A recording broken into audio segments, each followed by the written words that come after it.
Ni dia barang-barang untuk buat nasi kapsa. Nombor 1 mestilah ada berasnya. Saya suka pakai guna beras ni, Pusa Cream Porbol. Setakat ni saya rasa kalau masak dengan guna beras Jasmine Pusa Cream Porbol ni tak banyak ragam. Nasi dia cantik. So saya recommend kalau kita tak biasa, cari beras ni je lah. Rasa saya mudah, dia tak banyak kerena lah. Airnya pun tak banyak sangat. Kalau biasa saya pakai 6 cawan, airnya lebihkan dalam suku atau lebihkan sikit saja. Kalau beras tu 6 cawan, jadi airnya 6 cawan suku ataupun 6 cawan setengah. Lain tu, untuk nasi kita perlukan nombor 1 minyak sapi untuk menumis. Mesti ada minyak sapi. Lepas tu ada rempah kapsa ni lah, saya pakai Sheikh Hamar punya.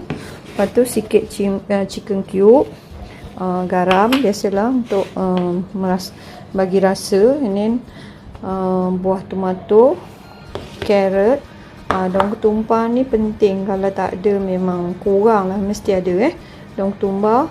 Ini bawang Holland yang dah dipotong dadu, dan cili hijau.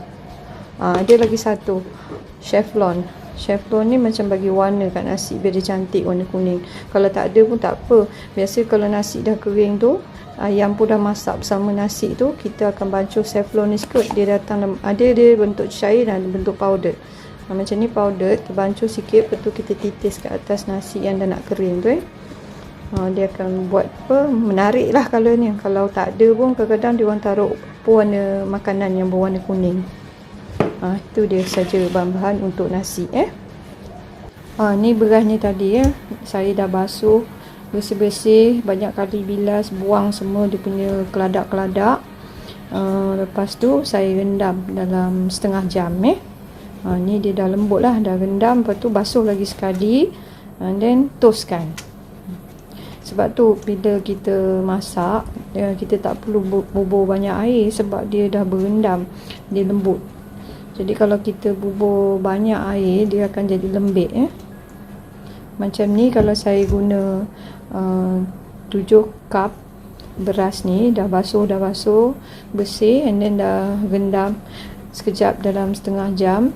Bila saya nak masak, saya cuma perlukan air sebanyak 6 lebih sikit je, tak sampai 7 cup air pun. Sebab air daripada sayur-sayur yang dimasuk bersama dengan nasi kapsa ni pun juga akan mengeluarkan air. Dan daging ayam pun yang dimasuk bersama nasi ni, yang ditanak bersama nasi ni pun akan mengeluarkan air. Okey, sekarang saya nak masak nasinya. Minyak sapi kita panaskan sikit je, dalam 2 sudu teh saja. Ni kita tumis bawang Holland yang dah dipotong dadu tu.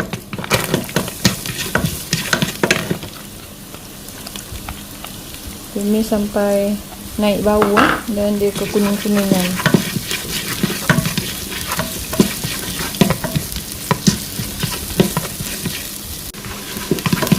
Okey, kemudian masukkan sedikit rempah kapsa.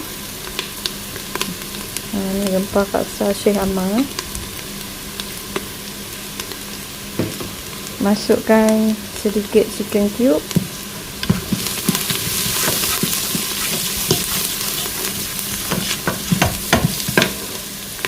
Kemudian masukkan sedikit garam.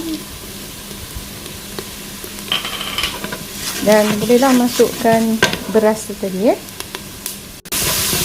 Masukkan beras tu, kacau rata lah biar rempah tu mesra masuk kat dalam beras tu.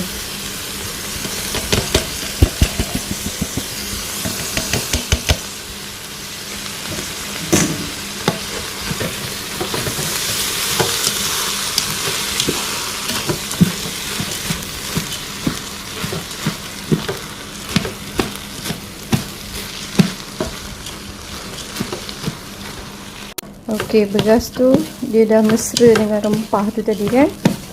Lepas tu kita pun masukkanlah sayur-sayurnya. Carrot, timun, timun pula, tomato, and then cili hijau,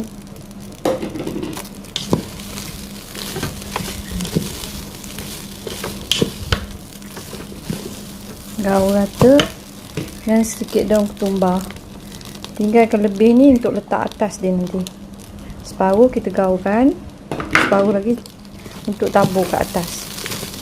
Sebelum kita tutup periuk tu, kita letak, kita taburkan lah kat atas tu yang baki daun ketumbar tu. Okey.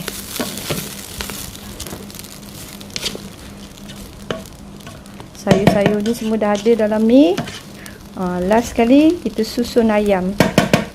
Ayam yang kita dah marinate dengan rempah kapsa tu, kita susun kat atas nasi ni, lepas tu kita letak air. Ni dia ayam untuk nasi kapsa. Ayam ni saya dah marinate dengan rempah kapsa. Macam hari ni saya nak buat, malam tu saya dah prepare lah. Apa tu, dia sekurang-kurangnya 4 jam. Sekurang-kurangnya diperap. Lagi lama lagi bagus, tapi tak adalah melebihi 24 jam supaya kita nak rempah dia betul-betul serap kat dalam ayam tu. Nanti masa kita masak nasi tu, dah tumis bahannya, dah masuk nasi, masuk air, dah sukat air, kita akan susun ayam ni di atas nasi, dan maknanya nasi dimasak bersama dengan ayam. Okey, sekarang saya susun ayam yang saya dah marinate dengan rempah kapsa, susun kat atas dia. Tu yang macam saya cakap tadi, ayamnya banyak, 2 ekor. Tapi periuk ni tak muat nak masuk nasi dengan ayam ni sekali. Sebab tu tadi saya masak ayam berasingan yang banyak tu, masak satu periuk. Yang baki sikit ni saya masakkan bersama nasi. Okey, ayam kita dah letak atas tu. Kemudian kita masukkanlah air yang kita dah sukat sesuai dengan berasnya. Okey, masukkan air.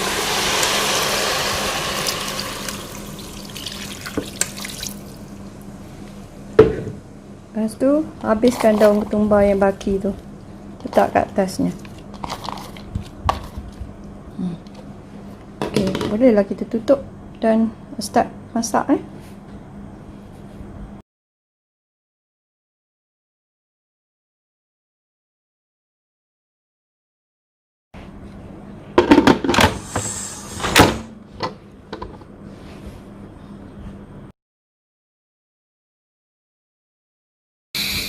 Okey, dah masak. Saya riliskan steam dia. Sebab tadi masak guna high pressure dalam 5 minit. Sebab saya nak buka cepat, nak tengok macam mana nasinya dengan ayamnya dalam ni. So saya terpaksa rilis lah dia punya steam.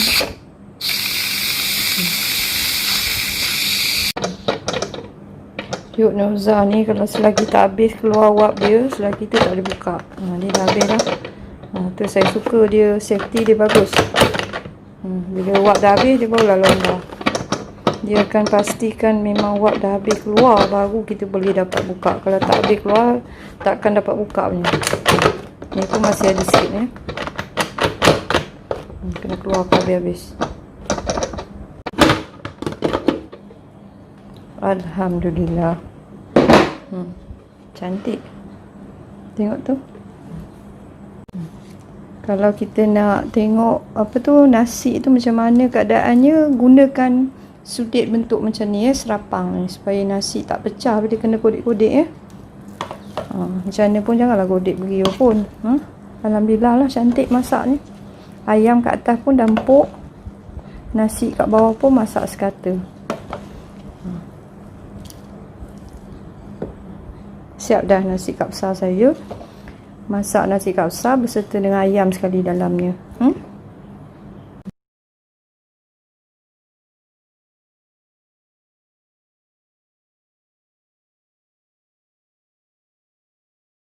Okey, sekarang saya tengah menumis bawang holland yang dipotong dadu dengan sedikit minyak sapi.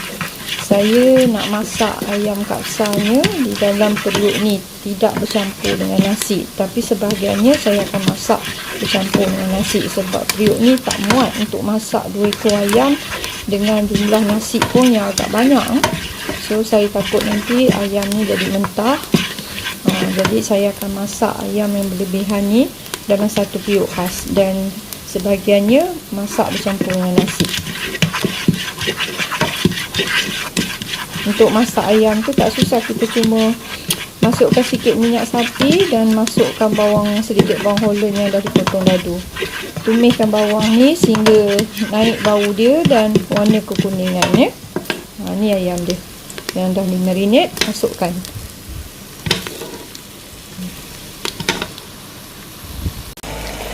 Kemudian taburkan sedikit daun ketumbar. Okey, cukup. Kemudian kita tutup, kita masak secara high pressure. Ayam ni pun dah nak masak, tinggal kering dah sikit. Ni ayam yang saya masak berasingan sebab dia banyak tadi kan, so saya tak masak lah dengan nasi, masak sekali dalam satu periuk. Tapi tak apa, lepas tu kita boleh campurkan dia dengan nasi.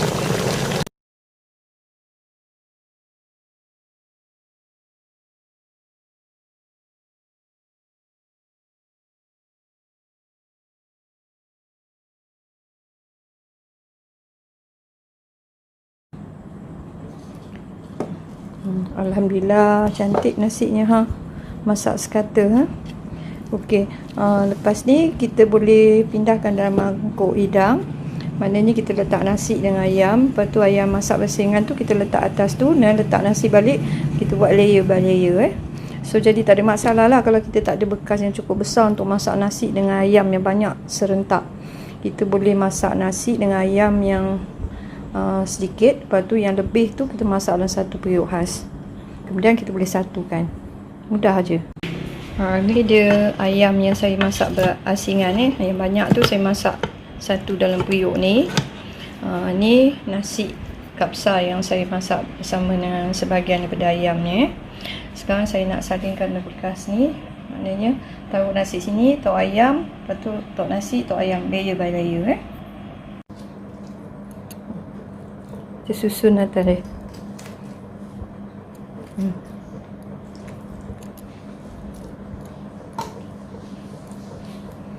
Buat sama banyak, maknanya dua bekas ni sama banyak lah, sama banyak nasi, sama banyak lauk ayamnya.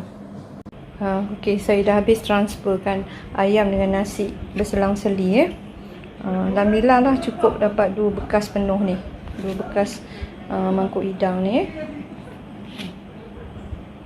Alhamdulillah.